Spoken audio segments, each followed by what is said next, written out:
guys, it's Bree. Welcome back to my channel. Today I'm going to be sharing with you my birth story. So my water broke at 30 weeks and 5 days pregnant. I was in the hospital for a while. They had me there because my water was broken and the goal was to get me to 34 weeks. If you want to hear my story about my water breaking and everything that came with that, I'll link it down below for you. Between December 9th and December 10th, I was just exhausted, like beyond exhausted. I remember calling my husband and just telling him that I didn't feel right. I was just really tired, kind of nauseous feeling.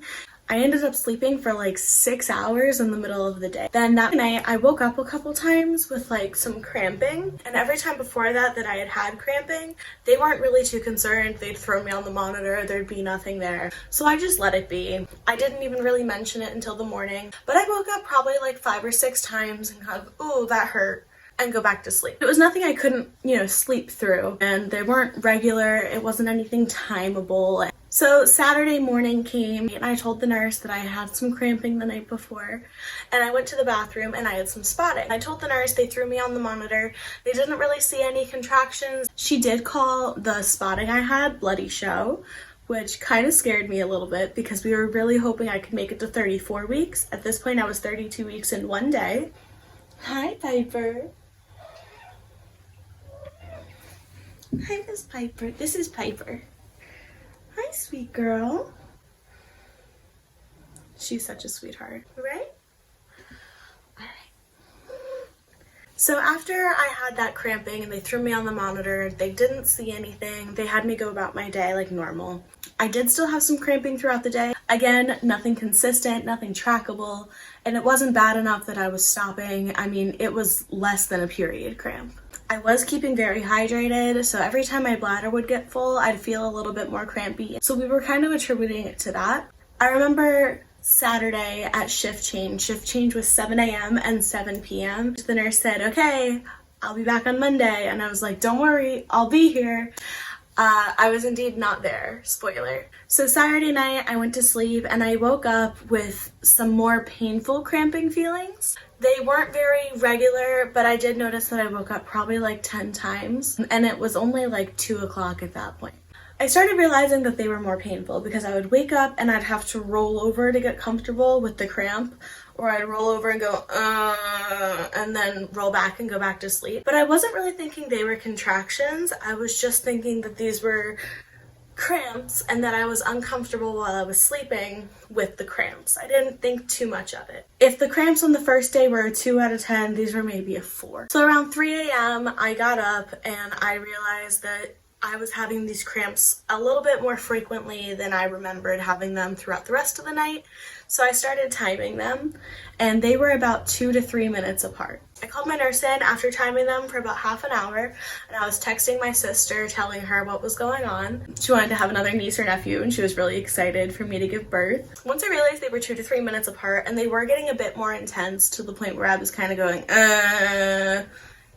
while they were happening, I didn't have to stop what I was doing. I could absolutely talk through them. I didn't think that I was really in labor, but I thought maybe this was early labor. I went to 8 centimeters without an epidural with my first child, so compared to what I was expecting at the 2 to 3 minute apart range, these were really nothing, so I didn't think too much of it. Around 3:13, I called my parents and I said, hey, I'm having some cramps.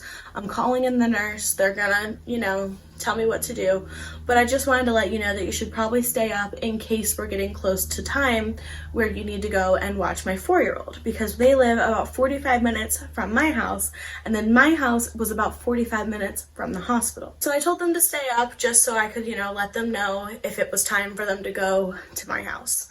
Now, my husband does not wake up. He's a very heavy sleeper. He is not good at waking up. You have to throw a rock at his head to get him awake. So I called my husband probably 15 times and he did not answer me. Around 4:30 I finally got a hold of him. He fell asleep on the phone with me a couple times. I will never let him live that down. But the cramps were definitely getting more and more intense, and I could tell that they were contractions at this point. And I told Cody, okay, I'm pretty sure I'm in labor. I texted my parents and said, it's time for you to go over and watch Cameron, but they didn't see the text right away, so they didn't leave right away. I was having contractions on the phone, and I would roll over onto my stomach, and that was more comfortable for me than being on my back. Put the phone down when I was having the contraction, moan my way through it, and then pick the phone up, and he'd be going, "You're doing a good job. You got this," while he's like half asleep. It was kind of funny. So around 5 a.m. the doctor was able to come in and check me, and I was 6 centimeters. So we had to rush things real fast. My labor and delivery nurse got me onto a labor bed because I was just in a normal hospital bed. They're more comfortable than the labor beds because they don't have that part that drops off for you to give birth. So we moved me onto a new bed. We got me in a gown, we got me hooked up to everything because it was baby time. The contractions were not picking up on the monitor still, so it was really hard for them to tell how far apart they were, and we were having trouble getting the baby's heart rate on the monitor, which they really wanted to monitor since he was premature. My labor and delivery nurse kept asking if my husband was on his way, and I said that the sitter was on the way to the husband, and that the husband couldn't leave until we had the sitter. The nurse stayed with me and talked me through my contractions. She was amazing, and she helped me so much. She did not leave my side once she realized that my husband wasn't there and I was doing this alone. So she talked to me through my breathing, helped me get through the contractions that were getting very intense. She noticed that when I was having a contraction that I was in a lot of pain, and I would roll over onto my back and like open my legs. And she looked at me and she goes, "If you feel like you need to push, you need to tell me." And I said, "I don't feel like I need to push. I feel like the baby's in my butt, but I don't feel like I need to push yet." And literally 30 seconds later, I start screaming, "I need to push, he's coming out, I need to push." So she reaches her hand inside me, didn't say a word, just reached her hand inside me and ran out the door and yelled for the doctor. I'm assuming that his head was right there because of everything that happened next. She didn't say a word, she just ran. My camera died, so if this looks different, I'm sorry. I had to reset everything back up. The doctor, the labor and delivery nurses, the NICU people, they all came in running. They're trying to tell me to put my legs in the stirrups. I go to put my legs in the stirrups and I'm feeling the baby come out. They're going, "Don't push, don't push." I keep apologizing and I'm like, I'm sorry, I'm not pushing, I'm not pushing. They're like, "Stop pushing." And I'm like, I'm not pushing. My body was doing it on its own. I couldn't control it. The baby's head was coming out before the doctor was even sitting down. Once the baby's head came out, they didn't tell me to stop pushing anymore. They realized that it was game over and the baby was coming out now.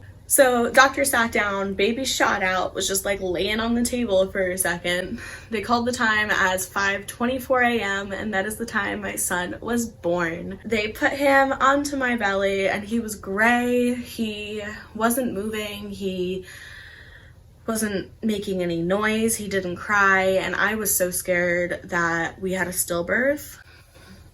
But luckily, he was okay. They cut the cord, NICU grabbed him and took him over to the bassinet, and they were bagging him, they, suctioned him, did whatever they had to do. I heard him make a couple little noises, and I just kept asking if he was okay. They told me he was 4 pounds, 11 ounces, and 17 3/4 inches long, so a big boy for being only 32 weeks. Placenta came out fine, and instead of needing any stitches, I just had a really superficial tear, so he was able to just apply some pressure, and it stopped bleeding on its own. I was very lucky to be able to have the baby put on my chest after he was stable and had his little hat on. That was an experience that we weren't sure I was going to be able to have with him being so premature. So I was really lucky to be able to put him on my chest for a bit, and then they took him to the NICU. I called my husband and said, "Hey, I had the baby." I told him it was a boy. He got so excited. My parents weren't even at my house yet, so once they got there, he was able to leave and come see me. Something my husband will never let me live down is that I gave birth on a pair of headphones that we just bought. My husband bought me headphones for while I was in the hospital so that I could edit my TikToks on them. Shameless plug, if you're not following me on TikTok, there's 133K of us over there. We have a good time. I'll leave it down below. Go give us a follow. The nurse pulled these headphones from between my legs and was like, "I'm sorry, but you gave birth on your headphones." My labor and delivery nurse and I were just kind of staring at each other like, what just happened? It was Very surreal how crazy fast this went. I got checked at 5 a.m. and was 6 centimeters, and he was born at 5:24. I never expected a labor so fast and crazy. My first labor was 7 hours long. If you have a baby, leave a comment letting me know how long your labor was. So yeah, that's my crazy, wild, fast, intense, super nuts birth story. Don't forget to like and subscribe, and I'll see you next time. Bye, lovelies.